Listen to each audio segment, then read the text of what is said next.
તૈયાર કરી નાખ્યા છે રોજડા માટે।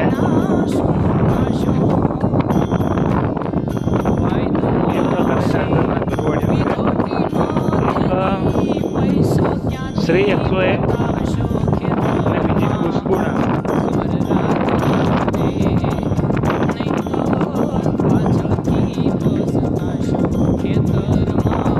ડાંગર નાખી દીધું છે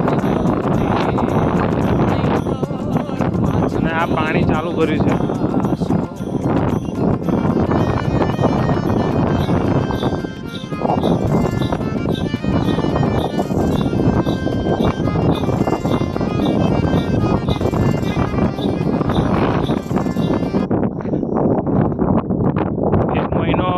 આ ધરુને થતા વાર લાગશે, એટલે અત્યારથી આપણે ચાલુ કરી દીધું પાણી, એટલે આ ઉગતા જ 10 દિવસ જેવું લાગશે। વરસાદ આવે ત્યાં સુધી બહાર નીકળી જાય।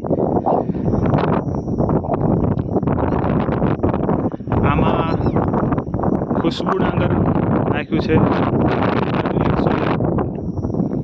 પેલા હાર્દિકભાઈ અને પિન્ટુભાઈ, પેલું રોજડા માટે કોઈ જાનવર બગાડ ના કરે માટે ફેન્સિંગનું કામ ચાલુ છે। આવા વિડીયો અમે મૂકતા રહીશું અને ખેતી વિશે માહિતી આપતા રહીશું। તો જરૂરથી અમારી ચેનલને સબસ્ક્રાઈબ કરો, લાઈક કરો, શેર કરો। જય જવાન, જય કિસાન।